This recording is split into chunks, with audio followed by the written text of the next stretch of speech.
20 வயது இருக்கும் ஒரு அழகான ஒரு வாலிபன். அவன் சொன்ன சாட்சி முழு கூட்டத்தை அசைய பண்ணி விட்டார். நானே ஆச்சரியத்தோடு அவனை பார்த்தேன். அவன் வந்து மேடையில் வந்து சொன்னான், நான் கிறிஸ்தவன் அல்ல, நான் கிறிஸ்தவர்களை வெறுக்கிறவன், இயேசுவை வெறுக்கிறவன், கிறிஸ்தவர்களை வெறுக்கிறவன் என்றுதான் ஆரம்பித்தான். என்ன சொல்ல போகிறான் என்று கவனித்த போது அவன் சொன்னான், இந்த கூட்டத்தை குறித்து நான் தவறாய் பேசினேன். கிறிஸ்தவங்க மனமாத்துறாங்க, ஏமாத்துறாங்க, அற்புதம் நடக்க நீ பொய் சொல்லி மக்களை ஏமாற்றி மனமாற்றுகிறார்கள். இந்த கிறிஸ்தவர்களை விரட்ட வேண்டும் என்று நான் இந்த கூட்டத்துக்கு விரோதமாய் பேசினவன், செயல்பட்டவன்.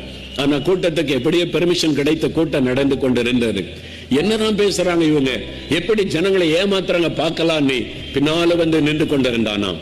கூட்டத்தில் நடக்கிறதெல்லாம் பார்த்தான், பிரசங்கத்தை எல்லாம் கேட்டான். ஜெப நேரம் வந்தபோது எல்லாரும் ஜெபிக்கிறாங்க இயேசுவை நோக்கி. உனக்கு வியாதி இருந்தா வியாதி உள்ள இடத்துல கை வைத்து ஜெபம் பண்ணு, இயேசு அற்புதம் செய்வார் என்று ஜெபத்துல நடத்தி கொண்டிருந்த போது அவன் சொன்னான், அப்பதான் எனக்கு பிறவியிலிருந்து ஒரு கண்ணுல பார்வை கிடையாது, ஒரு கண்ணுல தான் எனக்கு பார்வை. பிறக்கும் போதே ஒரு கண் குருடனாக நான் பிறந்தேன். அதனால டாக்டர் சொல்லிட்டாங்க, இது பிறவி குருடு, born blind, அதனால உன் கண் வராது என்று சொல்லிவிட்டார்கள். அதனால 20 வருஷமா ஒரு கண்ணோட தான் நான் வாழுகிறேன், ஒரு கண்ணால தான் பார்க்க முடியும். எல்லாரும் ஜெபிக்கிறத பார்த்து கொண்டு இருந்தேன். எல்லாரும் கை வச்சு அங்கங்க கை வைத்து ஜெபிக்கிறாங்க இயேசுவை நோக்கி. ஜெபம் பண்ண சோமாயிருமா?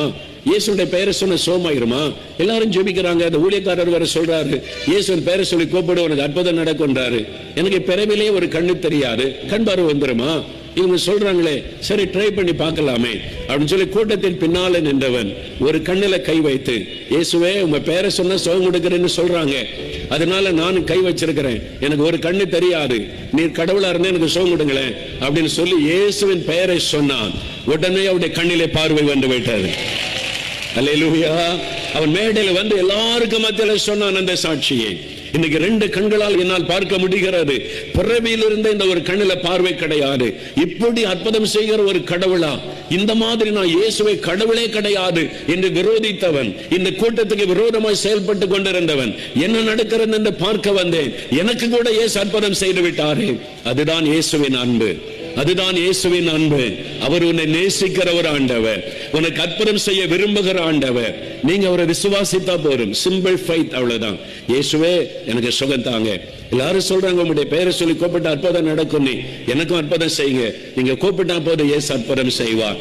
ஆச்சரியமான ஒரு அன்பான ஒரு ஆண்டவர் இயேசு.